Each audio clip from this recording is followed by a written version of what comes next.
pasar, ¿cierto?, al Evangelio según Mateo. Vamos a continuar, hermanos, con nuestra serie de sermones expositivos.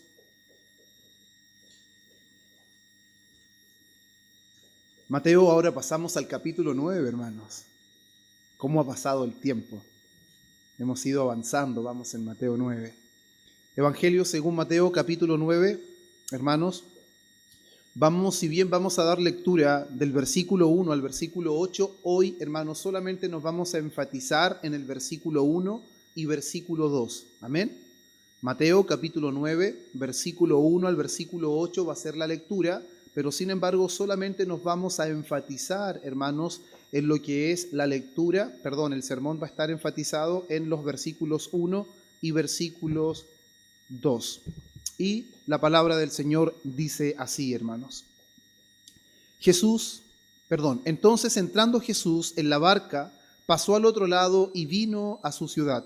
Y sucedió que le trajeron un paralítico tendido sobre una cama, y al ver Jesús la fe de ellos, dijo al paralítico: ten ánimo, hijo, tus pecados te son perdonados. Entonces algunos de los escribas decían dentro de sí: este blasfema. Y conociendo Jesús los pensamientos de ellos, dijo: ¿por qué pensáis mal en vuestros corazones? Porque ¿qué es más fácil decir: los pecados te son perdonados, o decir: levántate y anda? Pues para que sepáis que el Hijo del Hombre tiene potestad en la tierra para perdonar pecados, dice entonces al paralítico: levántate, toma tu cama y vete a tu casa. Entonces él se levantó y se fue a su casa. Y la gente al verlo se maravilló y glorificó a Dios, que había dado tal potestad a los hombres. Amén. Hermanos, esta porción de las Escrituras también podemos encontrar el relato en Marcos capítulo 2, versículo 1 al versículo 12, y Lucas capítulo 5, versículo 17 al versículo 26. Y una vez más, como lo hemos venido haciendo, le vamos a pedir ayuda a nuestros hermanos Marco y Lucas, ¿cierto?, para poder complementar este relato, porque hay cosas que aporta uno y que aporta otro y que son muy necesarias, hermanos. Qué enriquecedor es de que no solamente un hombre haya sido guiado por el Señor para dejarnos este relato, sino que también otros también escribieron y nos aportan ideas diferentes. Y qué maravilloso, hermanos, porque aparentemente parece contradictor, pero cuando usted presencia un accidente y hay hartas personas y vienen 3 personas a contarle el accidente, ninguno se lo va a relatar igual. Ninguno le va a relatar el accidente de la misma manera. Uno va a enfatizar una cosa, el otro va a enfatizar otra y el otro va a enfatizar otra. Normalmente, hermanos, cuando un hecho es verídico, las personas no lo van a relatar de la misma manera. Cuando los hechos, la forma en que se relata es idéntica, es porque normalmente no es verdad. Se pusieron de acuerdo en cuanto a un relato. Cuando los carabineros o PDI, hermanos, hacen ese interrogatorio, las personas tienen que ir a rendir como testigos. Cuando se dan cuenta, hermanos, de que los relatos son idénticos, saben que están mintiendo. Se dan cuenta inmediatamente que están mintiendo porque ninguna persona relata el mismo hecho de la misma manera. Por lo tanto, cuando vemos a Mateo, cuando vemos a Marcos y cuando vemos a Lucas relatando el acontecimiento de diferentes perspectivas, agregando diferentes cosas, nos damos cuenta de la veracidad, hermanos, de la palabra del Señor. Por lo tanto, eso le da fuerza y no se la quita. No hay error en la palabra del Señor, así que nunca, hermanos, usted se sienta amenazado porque alguien le dice que la palabra del Señor erra en ese sentido. Y una de las cosas, hermanos, maravillosas que nosotros hemos venido viendo a lo largo de estos últimos sermones es que el Señor Jesús ha venido mostrando su autoridad en diferentes áreas, hermanos. Y normalmente escuchamos de que la gente se maravilla, la gente se asombra, la gente queda llena de temor por causa de lo que está viendo en la persona de Jesucristo. Cosas que nunca habían escuchado, cosas que nunca habían visto, que nunca sus ojos habían presenciado, es lo que estaban viendo ahora en una sola persona, que era Jesucristo. Recordemos, hermanos, que Jesucristo, cuando termina el Sermón del Monte, la gente está maravillada porque Él es el que enseña como quien tiene autoridad. Israel no escaseaba de enseñanza. Tenía a los fariseos, que eran los hombres encargados de poner en práctica de manera rigurosa lo que la ley enseñaba, y estaban los escribas, que eran los doctos de la ley.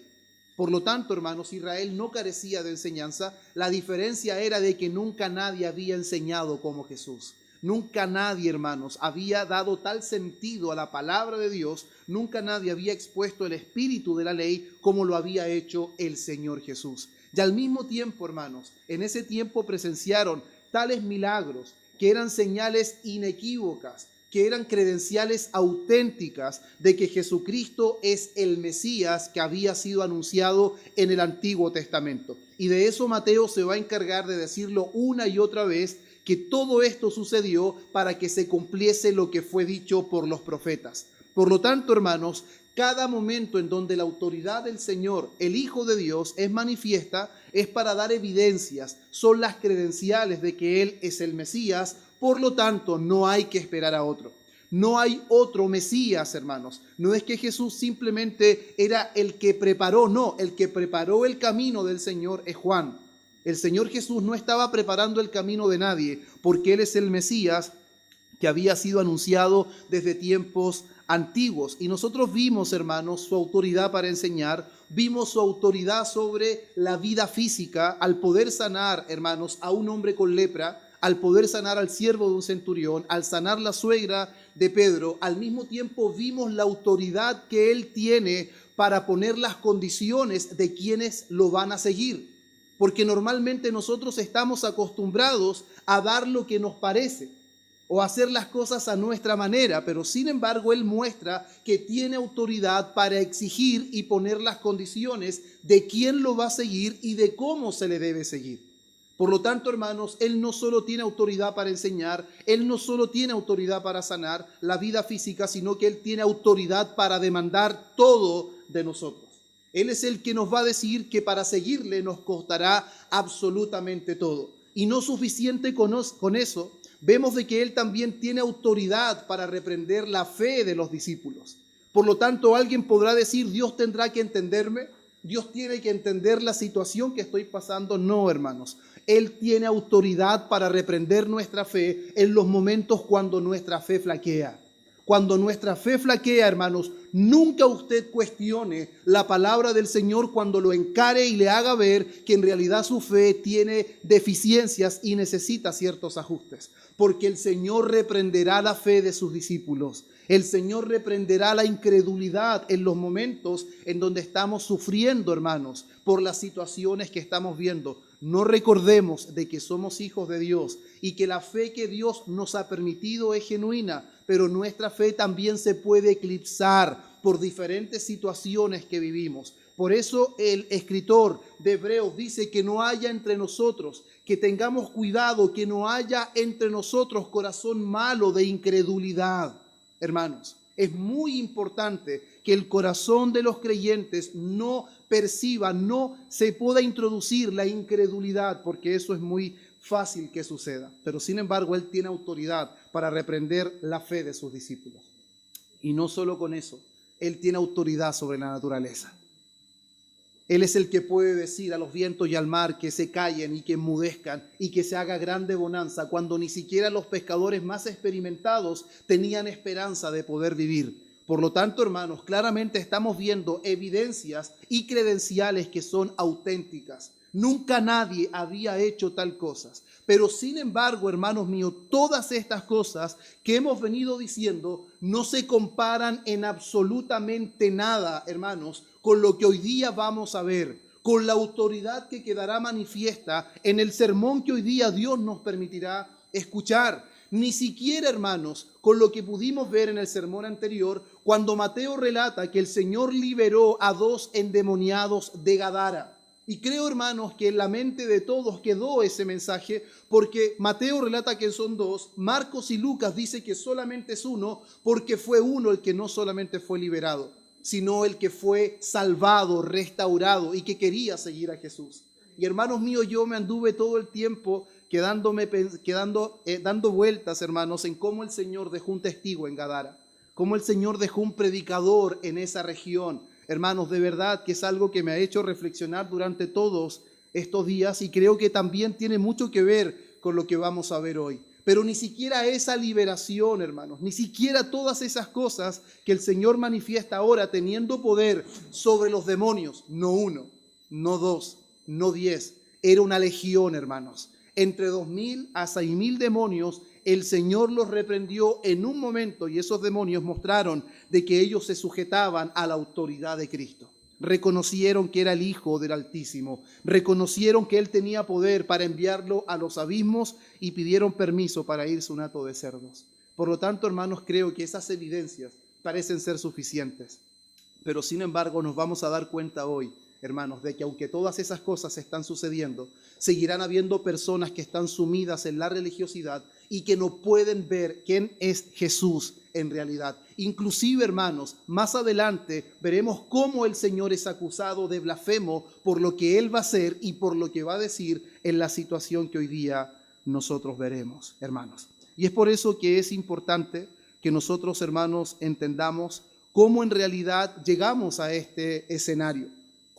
Marcos nos relata un poquito, hermanos, en más detalle y nos dice que Jesús regresó a su ciudad y esa ciudad es Capernaum. Recordemos que el escenario en donde el Señor Jesús comienza su ministerio terrenal es en Capernaum.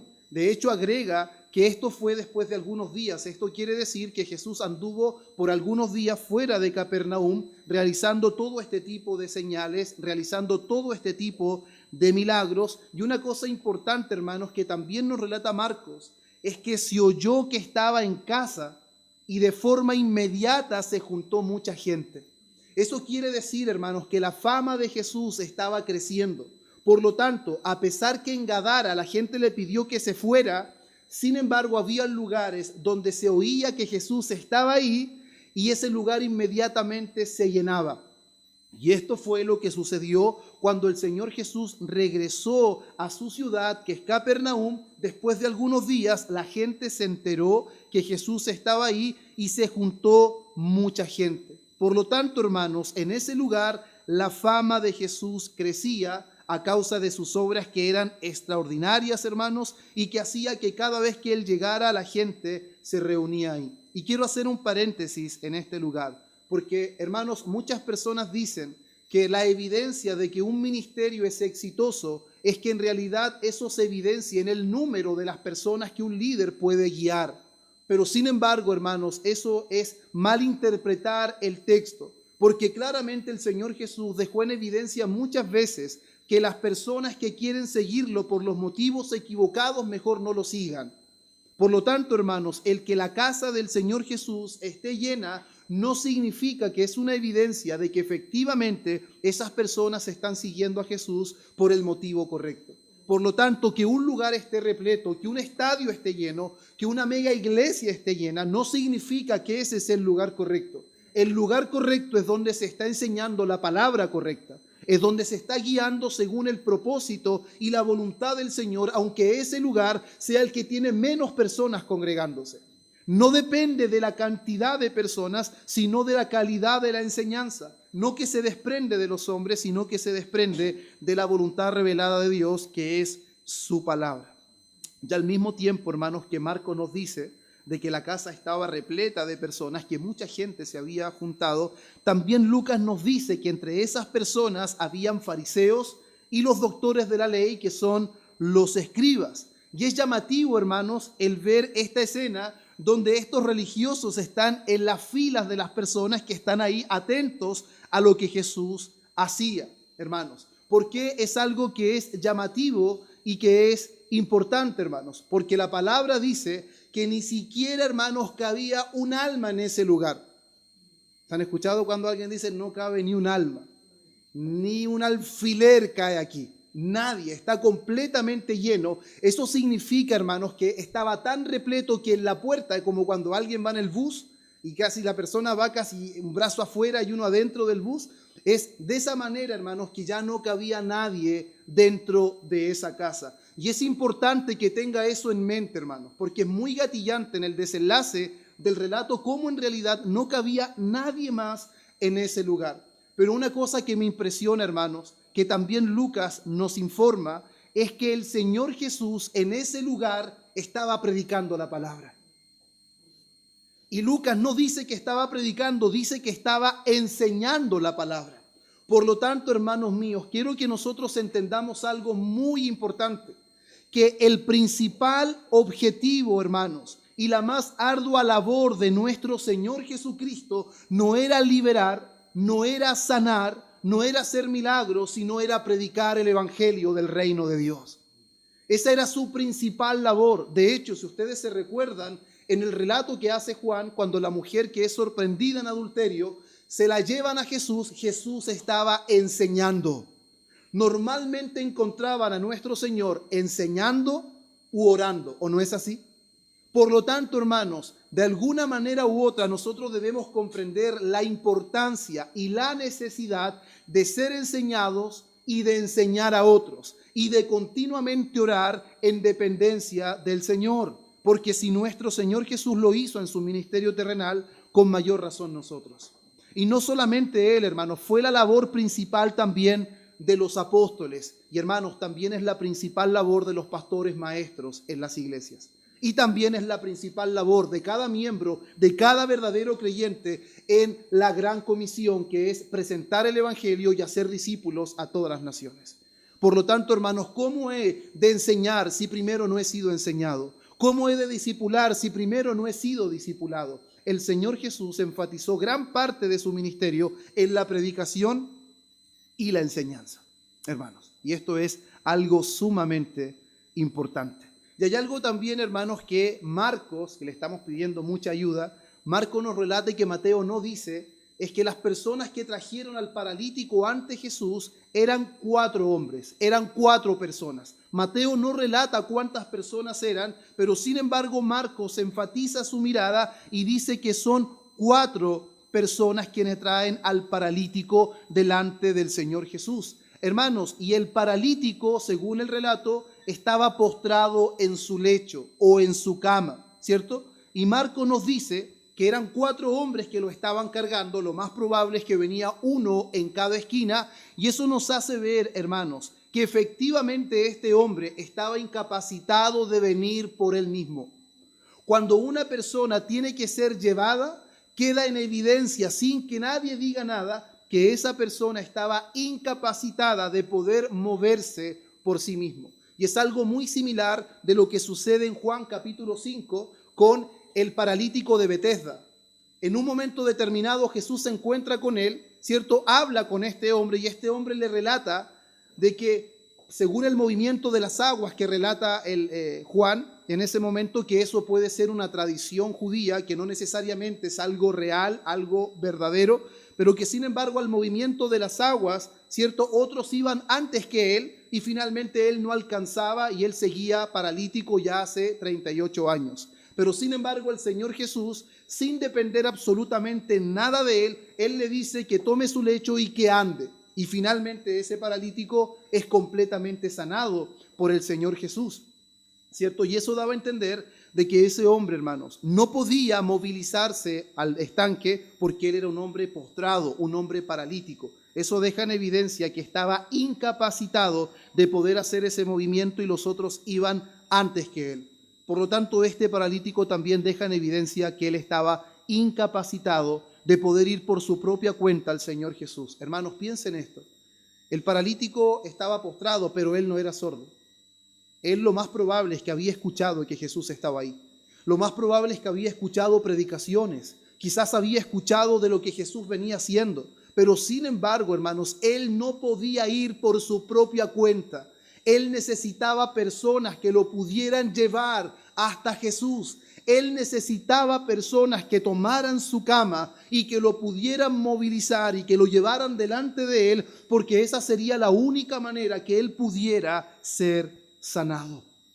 Y una de las cosas que vemos nosotros, hermanos, es que estos hombres llegaron a aquel lugar, llevaron a este paralítico y se dieron cuenta que la casa estaba llena. Pero sin embargo hay algo extraordinario, hermanos. Normalmente nosotros, los seres humanos, nos caracterizamos porque cuando vemos obstáculos o cuando vemos dificultades, decimos, hasta aquí llegamos nosotros. Hicimos todo lo mejor que pudimos, pero ya no hay nada más que hacer. Está lleno, finalmente no hay espacio para nadie más, y eso es lo que normalmente nos caracteriza a todos nosotros. Eso en diferentes áreas de nuestra vida. Empezamos a hacer algo y no lo terminamos. Empezamos a ayudar a alguien y no lo terminamos. Es algo muy común en los seres humanos. Pero sin embargo, vamos a ver en este relato bíblico, hermanos, que estos hombres no se dieron por vencidos. Que estos hombres ante la adversidad, ante ver que la casa estaba llena, no se detuvieron y sin embargo ellos hicieron lo que nosotros quizás no imaginábamos y finalmente llevaron a este paralítico ante el Señor Jesús. Hermanos míos, y es importante entender cómo estos hombres llevaron al paralítico y finalmente de ahí, hermanos, se desprende la idea central de nuestro sermón, esas palabras que Jesús dice: al ver Jesús la fe de ellos, dijo al paralítico: hijo, tus pecados te son perdonados. Por lo tanto, hermanos, yo quiero que hoy día nos centremos en estos dos puntos. Primero, vamos a ver la fe de ellos. No sabemos si son familiares directos, no sabemos si son amigos, pero si de algo sabemos es que lo amaban. Si algo sabemos es que eran muy compasivos. Y si sabemos algo es que estaban muy comprometidos con el paralítico. Porque solo un verdadero compromiso, un verdadero amor, una verdadera compasión me lleva hasta el final. Y no me detengo porque sé que de eso depende la restauración de quién es la persona que yo estoy ayudando. Por lo tanto, hermanos, ese es el primer punto, la fe de ellos. Y el segundo punto es el perdón de pecados, que tiene que ver directamente con el título de este sermón, la mayor necesidad de los seres humanos. Normalmente los seres humanos nos quejamos de que sufrimos necesidad. Pero ¿cuál es la mayor de las necesidades de los seres humanos? El Señor Jesús va a dejar en evidencia hoy cuál es la mayor necesidad de cada hombre y de cada mujer. Pero primero nos vamos a centrar en la fe de ellos, hermanos. Y lo primero que quiero reforzar es la convicción, la decisión y la unidad de estos hombres es extraordinaria. Porque eran 4. Normalmente dice cuando son muchos, hermanos, ahí puede escasear la unidad. Si esos hombres llegaron ahí es porque estaban unidos en un propósito. Estaban unidos en llevar al paralítico a los pies de Jesús porque sabían que Jesús los podía sanar. O quizás, hermanos, no sabemos, quizás el mismo paralítico les pidió que lo llevaran y ellos finalmente accedieron y estuvieron dispuestos a llegar a la última instancia para poder presentarlo delante de Jesús, hermanos. Y él no podía venir, pero sin embargo, estos amigos, vamos a decir que eran amigos, ¿ya? Estos amigos lo trajeron y lo presentaron delante del Señor Jesús. La pregunta, hermanos, que es importante que nosotros reflexionemos. Cuando nosotros, hermanos, tenemos la oportunidad de hacer algunas cosas, ¿en realidad pensamos, hermanos, cuán importante es que lo que empecemos lo terminemos? ¿Y cuán, hermanos, poco beneficioso es que comencemos algo y no lo terminemos? Y eso lamentablemente es lo que más nos caracteriza. Y hermanos, aquí estamos hablando de la necesidad de un hombre de ser sanado. ¿Se da cuenta de lo que estos hombres están haciendo? ¿Se dan cuenta, hermanos, de que en realidad estos hombres tienen una convicción, un amor por este paralítico al punto de no detenerse por los obstáculos y porque la multitud está ahí y porque la probabilidad de que el Señor Jesús los atienda es prácticamente nula, hermanos? Normalmente nosotros, lamentablemente, usamos el término que usó Pilato, si nos lavamos las manos y decimos, hicimos lo que pudimos. No dependía de nosotros. Pilato eso fue lo que hizo. Finalmente fue el pueblo. Él no fue el que tomó la decisión. Hermanos, nosotros muchas veces comenzamos a hacer algo y en el camino vemos dificultad, vemos obstáculos, vemos barreras y parece que el amor de un momento a otro se desvaneció. Parece que la compasión de un momento a otro se desvaneció, el compromiso se desvaneció, pero deberíamos aprender de la fe de estos hombres. Deberíamos aprender del amor de estos hombres, hermanos. ¿Qué beneficio podrían obtener de un paralítico? Pero sin embargo, hermanos, ellos no estaban haciendo esto por un beneficio particular. Ellos anhelaban la sanidad del paralítico. La pregunta es, hermanos, ¿cuál es el anhelo más grande de su corazón? ¿Qué es lo que usted anhela ver con sus propios ojos, hermanos? Y la pregunta es, ¿cuánto está dispuesto a hacer para poder en realidad cumplir ese objetivo? Estos hombres sabían que solo Jesús podía entregarle al paralítico lo que él necesitaba. Por lo tanto, su objetivo era llevar al paralítico a Jesús. ¿Y qué fue lo que ellos hicieron? Llevaron al paralítico a Jesús. Ellos llevaron al paralítico a Jesús. No se dieron por vencidos. Ellos no dijeron que hicieron todo lo que pudieron y ya no podían hacer nada más porque no estaban en sus manos, hermanos. Y sino que A tal manera, hermanos, ellos entendieron que Jesús era el único que podía revertir la situación de su amigo, que se hicieron camino, hicieron una abertura en el techo. Hicieron una abertura en el techo, hermanos. Y para que entendamos un poco cómo fue que pasó eso, porque si estaban con el paralítico, hermanos, ¿cómo lo habrán hecho? La verdad es que las casas de esa época tenían techos planos, hechos de madera, hermanos, que también podían ser de barro y paja, y se podía acceder a ellos mediante una escalera exterior. Por lo tanto, las condiciones se daban para que pudieran hacer eso, pero normalmente ese tipo de cosas lo hacían los dueños de casa. No lo hacían personas extranjeras o personas que no pertenecían a la familia, hermanos. Por eso que esta escena es completamente maravillosa, porque podemos ver el amor, la compasión y el compromiso de estos amigos del paralítico para poder llevarlo finalmente, hermanos, donde el Señor Jesús. Y es por eso, hermanos, que si bien nosotros veremos en nuestro próximo punto que la mayor necesidad de los hombres no es física, escuche eso, hermanos, la mayor necesidad de los hombres no es física, pero sin embargo estos hombres hicieron todo lo posible por llevar a su amigo a Jesús, sin importar las dificultades, sin importar los obstáculos que hubiera por delante. Ellos querían verlo sano, ellos querían verlo, hermanos, completamente restaurado. La pregunta es, hermanos, ¿usted anhela, hermanos, anhela ver a su familia, a las personas que estima, restaurados?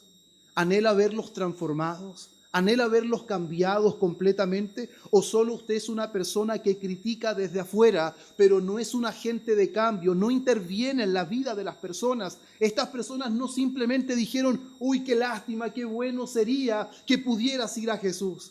Qué extraordinario sería que lo conocieras. Si tú estuvieras delante de Él, de alguna manera tu vida cambiaría. Ellos no dijeron eso. Ellos no le dijeron buenos deseos, no les hablaron palabras bonitas. Ellos tomaron su cama y lo llevaron a Jesús. Se da cuenta que hay una gran diferencia de decir, hoy cuánto me gustaría que conozcas a Jesús, cuánto me gustaría que Jesús se revelara a tu vida. La pregunta es, ¿cuánto estamos haciendo por llevar a las personas a Jesús? Cuánto anhelo, hermanos, cuánto amor, cuánta pasión sentimos por llevar a las personas a Jesús. Que no escatimemos en dificultades, en obstáculos, en barreras, sino que hagamos todo lo que esté a nuestro alcance para llevar a las personas a Jesús. Si entendiéramos en realidad, hermanos, que el cambio de una vida depende de Jesús, no escatimaríamos recursos para llevar a las personas a Cristo.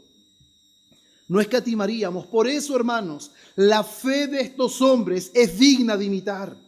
El amor de estos hombres es digno de imitar, hermanos. Y no solamente para que elogiemos a los hombres. Nosotros desde un tiempo, hermanos, comenzamos aquí a estudiar junto a los hermanos que predican, a nuestras hermanas que también dan enseñanza a las mujeres y en la escuela bíblica. Y no estamos estudiando aún cómo preparar un sermón o cómo presentar un sermón. Solamente hemos estado estudiando cómo estudiar nuestras Biblias, cómo acercarnos a la palabra.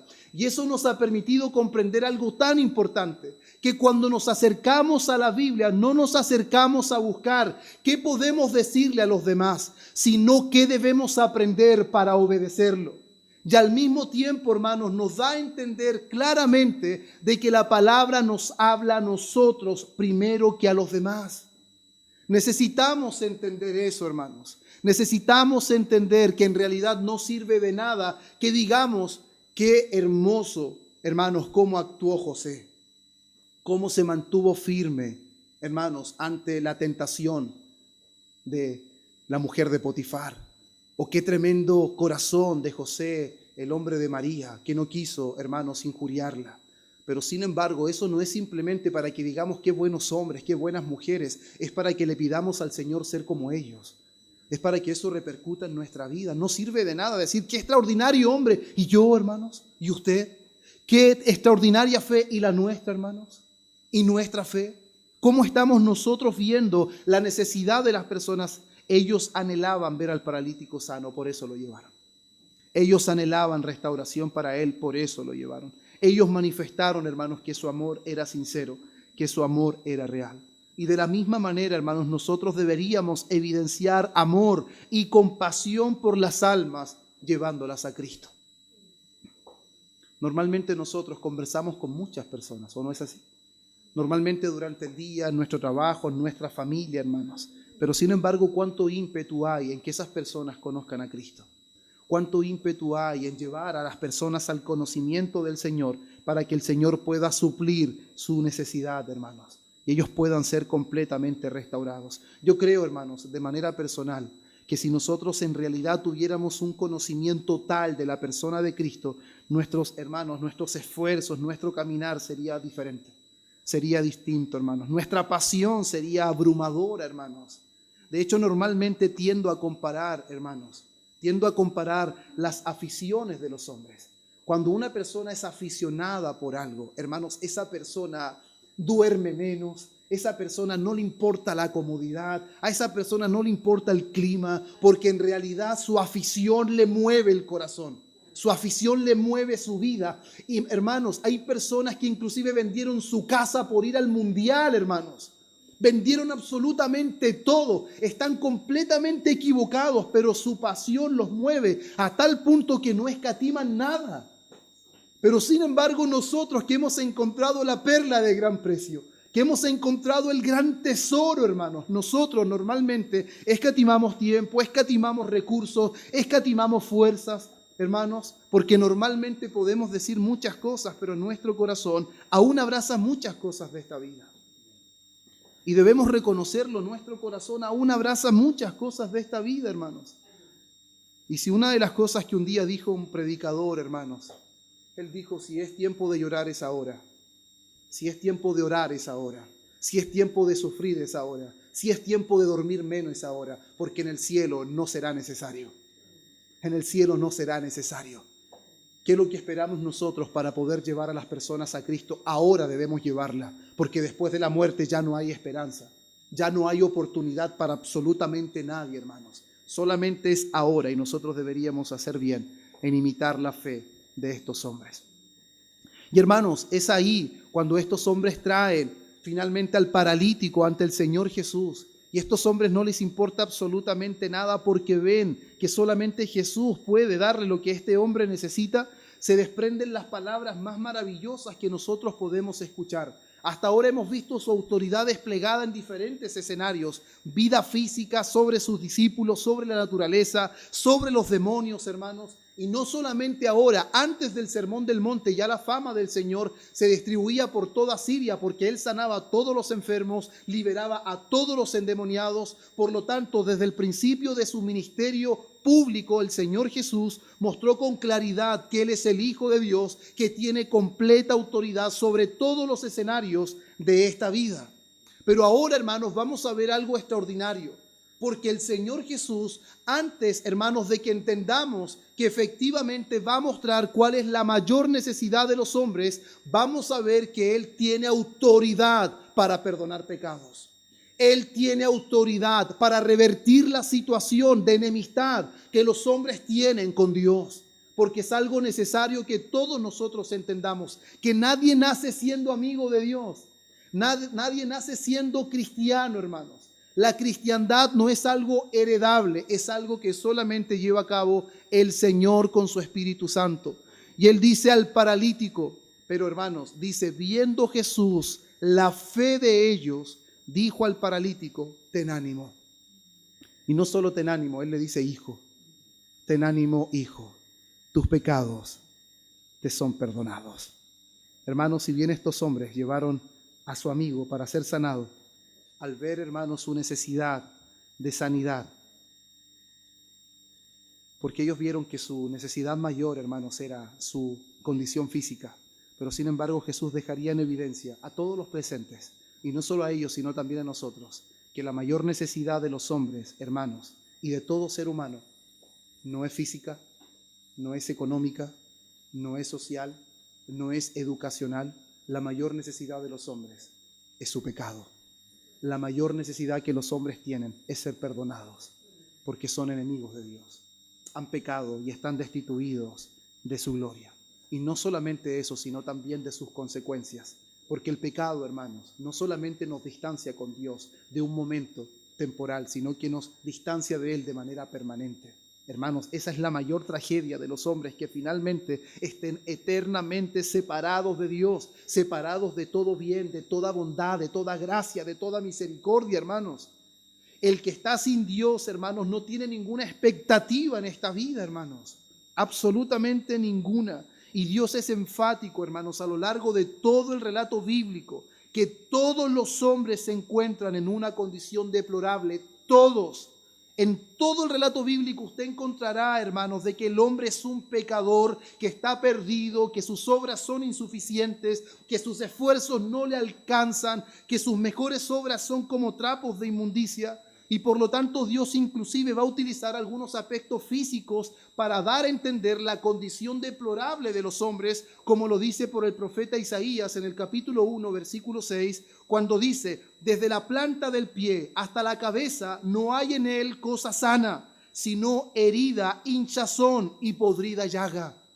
Eso no está hablando de una enfermedad física y visible. Él está utilizando conceptos físicos para dar a entender la verdadera necesidad y el mayor problema de todos los hombres, que no es físico, hermanos, es espiritual. Normalmente nosotros vemos cuerpos con alma. Aprendamos a ver almas con cuerpos. Aprendamos a ver la verdadera necesidad de las personas y entendamos que el único que puede suplir la verdadera y mayor necesidad de las personas es Jesucristo. No somos nosotros. Nosotros tenemos el gran llamado y responsabilidad de conducir a las personas a Cristo. No somos nosotros los que vamos a producir el cambio. No somos nosotros. Pero de repente pensamos que nosotros vamos a producir el cambio. De repente pensamos que somos nosotros haciendo o diciendo ciertas cosas que vamos a producir el cambio en las personas, hermanos. Pero es el mayor error pensar que con lo que hacemos o lo que decimos vamos a cambiar a las personas. Estos hombres entendieron de que ellos podían llevarlo a Jesús, pero solo Jesús podía sanar. Solo Jesús podía sanarlo, hermanos. Y como les decía, la palabra es muy enfática en mostrar la condición de los hombres. Tanto Salmos 14, versículo 1 y 3, y como el apóstol Pablo en Romanos 3, versículo 11 y 12, toma lo que el salmista dice en ese salmo y dice: no hay justo ni aun uno, no hay quien entienda, no hay quien busque a Dios. Todos se desviaron, a unas se hicieron inútiles. No hay quien haga lo bueno, no hay ni siquiera uno. Hermanos amados, el mayor problema del hombre no es otra cosa que su pecado. El mayor problema de los hombres no es otra cosa que su rebelión, su corazón obstinado, su corrupción del alma y del corazón. Por lo tanto, eso no se remedia, hermanos, con consejos morales. Eso no se remedia, hermanos, con simplemente algunos pasos que hacer o que decir. El único que puede remediar la condición deplorable de los hombres es Cristo. Y la pregunta es, si tenemos eso tan claro, ¿qué hacemos para llevar a los hombres a Cristo? ¿Qué hacemos para llevarlos, hermanos? Es que es imposible, es que son muy duros, es que son muy tercos, es que no entienden. ¿Acaso usted entendió a la primera, hermano? ¿Acaso usted no era terco? ¿Acaso usted no era duro? ¿Acaso no era obstinado? ¿Acaso el pecado no estaba grabado en su propio corazón? ¿Y quién fue el que rompió esa resistencia? No fue Dios, hermanos. No fue el poder de su gracia obrando en su corazón. ¿Y qué nos hace pensar que ahora va a ser diferente con las otras personas? ¿Qué nos hace pensar que nuestros buenos consejos morales van a transformar el corazón de alguien?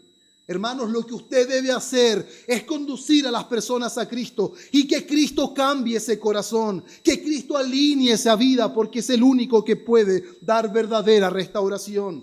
Él es el único que puede decir: hijo, ten ánimo, tus pecados te son perdonados. Es el único, hermanos. Los seres humanos vemos necesidades en todo tipo. Lloramos por todas las cosas. Quedamos sin trabajo, lloramos. Tenemos una dificultad en el matrimonio, lloramos. Nuestros hijos están enfermos, lloramos. Pero sin embargo, la mayor bienaventuranza que dijo Cristo es: bienaventurados los que lloran. Bienaventurados los que lloran, porque lloran por causa de su pecado. Lloran porque han visto la verdadera necesidad. Por eso también eso es antecedido por bienaventurados los pobres en espíritu. Bienaventurados los que pueden ver su miseria. Y pueden ver que la mayor necesidad no es la pobreza, no es la enfermedad. La mayor necesidad no es que es una persona que no alcanzó grandes estudios. Esa no es la mayor necesidad. La mayor necesidad es que los hombres están enemistados con Dios. La mayor necesidad es que Dios no es el amigo de los hombres. Dios está enemistado con ellos y llegará un día en que los hombres tendrán que comparecer ante la justicia de Dios. Hermanos, yo le aseguro que si una persona tiene problemas con la justicia, no estaría tranquilo. ¿Usted podría ver a alguien tranquilo si tiene problemas con la justicia? Claramente no. Hermanos, todos los hombres tienen problemas con la justicia de Dios. Todos. Y un día tendrán que comparecer ante Él. Tendrán que rendir cuentas. ¿Y qué necedad sería presentarse solos porque no tienen ninguna esperanza? ¿Saben quién es el único que los puede presentar ante Dios? ¿Quién es el único que puede interceder por ellos ante Dios? ¿Quién es? Es Cristo. ¿Y qué está haciendo usted por llevarles a esas personas a Cristo? ¿Qué estamos haciendo nosotros por llevar a los hombres a Cristo, hermanos? ¿Qué estamos haciendo? Si estos hombres vieron tal necesidad en el paralítico, mayor es la necesidad, porque el Señor Jesús lo primero que hace no es decirle, hijo, ten ánimo, yo te levanto de tu lecho. No, tus pecados te son perdonados, porque la mayor necesidad de los hombres es reconciliarse con Dios, porque están enemistados. Esa es la mayor necesidad. Es la mayor de todas, hermanos, porque así como el humo impregna todo en una casa, el pecado ha impregnado todo nuestro ser. Y todo nuestro ser está completamente contaminado por el pecado, hermanos. Y de esa manera, hermanos, de una manera quizás bastante simbólica, pero al igual como ese hombre paralítico, todos los hombres somos paralíticos espirituales. Todos somos lisiados espiritualmente. Ninguno podía venir a Cristo por sí mismo. Todos necesitamos que alguien nos condujera a Cristo. Sabemos que en realidad nadie viene a Él si el Padre no le trae, pero entendemos que Dios utiliza personas como nosotros para poder llevar a otros a Cristo. La pregunta es, ¿a cuánto hemos llevado a Cristo? ¿Cuántas personas, hermanos, han conocido a Cristo porque Dios nos usó a nosotros para que ellos conocieran a Cristo? ¿Cuántas? ¿Recuerda alguna? ¿Recuerda alguno? ¿Ha hecho el llevar a Cristo su mayor devoción? ¿Ha hecho el llevar a Cristo a otras personas su mayor anhelo y su mayor pasión? Hermanos, si estos hombres hicieron todo esto porque querían verlo sano, ¿cuánto más nosotros porque queremos verlos salvos, hermanos? Normalmente tenemos muy buen ánimo y comenzamos muy bien con las personas, pero sin embargo, pasando los días nos desentendemos, pasando los días, hermanos, ya no hacemos nada más porque decimos es que la persona no quiso, hermanos. Pero sin embargo, nosotros sabemos que solamente Dios puede hacerlo querer, que solamente Dios puede cambiar la disposición de su corazón. Nosotros debemos hacer todo lo que esté a nuestro alcance para llevar a las personas a Cristo, para ser ese instrumento de gracia, hermanos, para que muchos vengan al conocimiento de la verdad, para que muchos. Ese etíope dijo, ¿y cómo de entender? Cuando Felipe le dijo, ¿entiendes lo que lees? ¿Y cómo de entender si no hay quien me enseñe? Hermanos, nosotros debemos ser también esos Felipes que pueden dar a entender al etíope lo que está leyendo. Somos nosotros, hermanos. Y una de las cosas, hermanos, que también quiero que desprendamos de estas enseñanzas, que es algo, hermanos, que quizás de repente nos cuesta a nosotros entender y reconocer, pero sin embargo nosotros vemos en este escenario y también en el escenario de la mujer del flujo de sangre, que los hombres están dispuestos a hacer grandes esfuerzos, a hacer grandes hazañas, inclusive a invertir, hermanos, todo su dinero para poder recibir un bien físico, porque normalmente el ser humano vuelca todo hacia su bienestar físico, porque el ser humano sin la guianza del Espíritu Santo no logra ver su verdadera necesidad. Y lamentablemente, hermanos, esto no solamente ahora alcanza a los que están perdidos, esto también pasa dentro de quienes hemos sido rescatados. A pesar, hermanos, de que somos hijos de Dios y su gracia ha cambiado la disposición de nuestro corazón, tenemos el sello de su Espíritu, aún el pecado mora en nosotros. Y aún corremos el peligro de que el pecado nos engañe. Y el pecado muchas veces nos hace pensar que nuestra mayor necesidad son las cosas físicas. Por lo que más trabajamos es por el sustento físico, por lo que más nos esforzamos es por el bienestar físico, lo que más queremos es que todo esté bien, es que todos estén sanos, pero sin embargo descuidamos, hermanos, nuestro cuidado espiritual. Una vez más, los hombres están dispuestos a hacer grandes esfuerzos, a dar grandes sumas de dinero por un bienestar físico, pero sin embargo no así por su vida espiritual. La mujer del flujo de sangre, antes de llegar a Jesús, dijo que había gastado todo en los médicos, absolutamente todo. Gastó todo su dinero, pero nunca le fue bien. Pero sin embargo, solamente un toque en el borde del manto del Señor Jesús terminó con 12 años de flujo de sangre. Y no solamente eso, sino que inclusive el Señor Jesús le dice: hija, tu fe te ha salvado. Por lo tanto, da a entender, hermanos, de que el Señor Jesús tiene dominio tanto de lo uno y de lo otro, y nosotros debemos descansar en Él porque Él es nuestro Padre celestial, que si tiene cuidado de las aves de los cielos, de las flores del campo, mucho más tendrá cuidado de nosotros. Pero Él enfatiza que por sobre el cuidado físico está la necesidad mayor de nuestro espíritu, hermanos. Pero el bienestar físico normalmente, hermanos, prevalece en el ser humano, aunque sea creyente. Por eso, hermanos, el llamado también especial es de que nosotros pongamos la mirada en lo que realmente es importante. Dejemos de mirar las cosas que son superficiales. Dejemos de trabajar por las cosas que en realidad no son de provecho para nuestra alma. Dejemos de esforzarnos y tratar de conseguir tantas cosas en esta vida, hermanos. En realidad, aunque suene algo un poquito cliché, hermanos, pero sin embargo de esta vida no nos llevaremos nada. Y por más que usted invierta dinero en su salud, que no digo que no lo haga, pero sin embargo, si usted tiene puesta todas las esperanzas simplemente en su salud, le quiero contar quizás una mala noticia: llegará el día en que todos moriremos. Llegará el día en que todos partiremos, y ese no será el peor día de nuestra vida, será el mejor, porque la muerte es el pasadizo a la vida eterna. La muerte es la entrada al gozo sin término. La muerte es la entrada donde no hay enfermedad, donde no hay dolor, donde no hay angustia, donde hay gozo permanente y eterno, adorando al Señor por toda la eternidad. Por lo tanto, hermanos, nuestra mirada no debe estar en las cosas de esta tierra como los insensatos, pero lamentablemente muchas veces caminamos con insensatez y no podemos mirar la verdadera necesidad de nuestra alma, y cuando no lo vemos no podemos disfrutar de la dicha, hermanos, de lo que Dios nos ha dado. Una de las cosas que caracteriza al cristiano de este tiempo, que es un cristiano cabizbajo, que es un cristiano que se lamenta todo el tiempo. Normalmente en muchas iglesias se pide la oportunidad para contar cuán grandes cosas el Señor ha hecho contigo, pero normalmente son solo penurias, hermanos. Normalmente son solo tristezas. Parece que el Señor se olvidó de las personas, pero sin embargo, hermanos, vemos en las Escrituras a un hombre llamado David que ni siquiera es perteneciente al nuevo pacto. Él no tiene el conocimiento que nosotros tenemos, pero si algo sabía era disfrutar de que Dios había perdonado sus pecados. Si algo sabía decir es que la verdadera bienaventuranza no consiste en tener buena salud, no consiste en que no padezcamos necesidades en esta vida, no consiste en que alcancemos los logros educacionales que anhelábamos, sino que consiste en que Dios ha cubierto nuestra maldad. Salmos 32, 1 y 2. Cuán bienaventurado es aquel cuya transgresión es perdonada, cuyo pecado es cubierto. Cuán bienaventurado es el hombre a quien el Señor no culpa de iniquidad. Hermanos, el Señor Jesús usó la fe, escuche bien, usó la fe de los amigos del paralítico para que el paralítico estuviera a sus pies. ¿Entiende eso? Pero el perdón de los pecados es una obra soberana de su gracia. Él lo puede usar a usted y me puede usar a mí para llevar a personas a Cristo, pero el que perdona pecados es Él.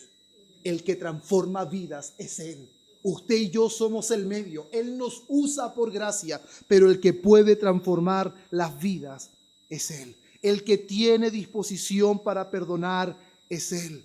Hermanos, y lo más probable, esto no lo dice el texto, pero sin embargo lo más probable es que el texto más abajo dice que Él conocía el corazón de los fariseos. Él conocía el corazón de los escribas y sabía que estaban pensando y maquinando mal en su corazón. Y yo creo que así como conocía el corazón de ellos, Él también conocía el corazón del paralítico. Él conocía, hermanos, el corazón del paralítico. Lo dije en un principio, estaba paralítico, pero no era sordo. Estaba paralítico, pero seguramente oyó, hermanos, la palabra del Señor, como lo hizo la mujer del flujo. y que finalmente lo siguió y se hizo paso entre la multitud. La diferencia es que ella tenía flujo, ella podía caminar, el paralítico no. O lo que podemos escuchar del relato, hermanos, del ladrón en la cruz. Nadie sabría que el ladrón que estaba al lado de Jesús fue salvo si no estuviera en las Escrituras. Pero sin embargo, él escuchó seguramente, por eso la fe de él era genuina. Por eso él sabía que el Señor Jesús era justo, que él era pecador y que pagaba por lo que merecía, y sabía que él era rey, tenía un reino y vendría por segunda vez. Qué tremenda fe, hermanos. Uno de repente piensa, no, si simplemente digo creo y suficiente. No, el ladrón de la cruz tenía una fe extraordinaria. Reconocía su pecado, reconocía la justicia de Cristo, reconocía que era un rey, sabía que tenía un reino y sabía que venía por segunda vez. Hay mucha gente de la iglesia que no sabe eso y que no cree eso, pero el ladrón en la cruz sí. Y el Señor Jesús le dice, no tienes que esperar tanto tiempo, hoy estarás conmigo en el paraíso. Por lo tanto, de la misma manera, hermanos, el Señor Jesús, yo creo personalmente que Él conocía el corazón del que estaba paralítico. ¿Y sabe por qué me aventuro a decir esto? Porque Él le dice, ten ánimo. Lo más seguro es que ese hombre estaba angustiado por sus pecados. Lo más seguro es que ese hombre estaba quebrantado por causa de su maldad. Seguramente él no solo vio su condición de afuera física, lo más seguro es que ese hombre vio su condición verdadera de pecado. Y él quiso ir a Jesús y hubo personas que lo llevaron a Jesús. Y cuando estuvo ante Jesús, él le dijo, ten ánimo. Hijo, tus pecados te son perdonados. Hermanos, yo les hago una pregunta. ¿Hay palabras más maravillosas que esas? ¿Necesita usted algo más que eso? ¿Necesita conocer algo más? ¿Necesita oír algo más del Señor? Hijo, ten ánimo. Tus pecados te son perdonados. Qué mayor dicha, hermanos. Qué mayor gozo. Pasamos de ser enemigos a ser sus hijos. Pasamos de estar destituidos a estar a su mesa. Hermanos, lo que el Señor Jesús dirá más adelante, ¿qué es más fácil decir? ¿Tus pecados te son perdonados? O levántate y anda. Parece algo gracioso porque claramente es más fácil decir tus pecados te son perdonados porque solamente lo digo, pero decirle levántate y anda significa hacer un milagro para que Él se pueda levantar. Pero lo que no entenderían es que en realidad para Jesús sería mucho más difícil decirte tus pecados te son perdonados, porque no le significaría hacer un milagro, le significaría entregar su vida, hermanos. Para poder decirle a alguien tus pecados te son perdonados, Él tendría que ir al Gólgota. Él tendría que ir al Calvario. Él tendría que sufrir el menosprecio de su creación. Él tendría que padecer como el peor de los delincuentes colgados en un Calvario pendiendo entre el cielo y la tierra, hermanos. El cielo le cerraría las cortinas y la tierra lo menospreciaría por completo. Pero sin embargo, Él le diría, ten ánimo. Tus pecados te son perdonados. Qué glorioso, hermanos. Qué glorioso, hermanos. Por eso yo creo, hermanos, de manera especial y personal, que este paralítico de alguna manera estaba quebrantado por sus pecados. Por eso Él le dice, ten ánimo. No le dice, ten ánimo, levántate. No, ten ánimo, tus pecados te son perdonados. Suplo tu verdadera necesidad. Suplo lo que nadie puede ver, pero que yo conozco y que probablemente Él también conocía. La pregunta es, hermanos, ¿ha identificado usted su verdadera necesidad? ¿Ha visto que en realidad el Señor Jesús suplió la verdadera necesidad? ¿Haya gozo y bienaventuranza en eso? ¿Se deleita? ¿Cuántas veces en el día da gracias al Señor por el perdón de sus pecados? ¿Cuántas veces sus oraciones son de alegría y gozo? Oh Señor, era tu enemigo y ahora soy tu hijo. Señor, estaba perdido, sumido en mi maldad, pero tú me has limpiado de todos mis pecados. ¿Cuántas veces y cuánto tiempo pasamos agradeciendo al Señor? El que es consciente de su pecado y de cuánto Dios le ha perdonado, vivirá una vida de gratitud, de gozo y de alegría delante de Él. Por eso, hermanos, a modo de conclusión, tenemos una gran responsabilidad, hermanos, de llevar a personas a Cristo. Con convicción, con decisión, puesto que solo en Él, podrán ser satisfechos de su verdadera necesidad. Lo que los hombres necesitan es perdón. Lo que los hombres necesitan es reconciliación. Y eso no se lo podemos entregar nosotros. Eso solamente lo puede dar el Señor.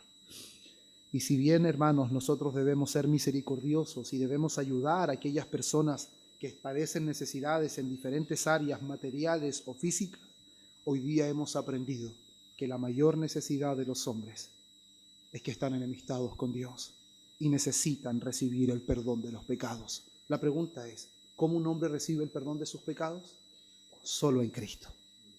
Solo en Cristo, hermanos.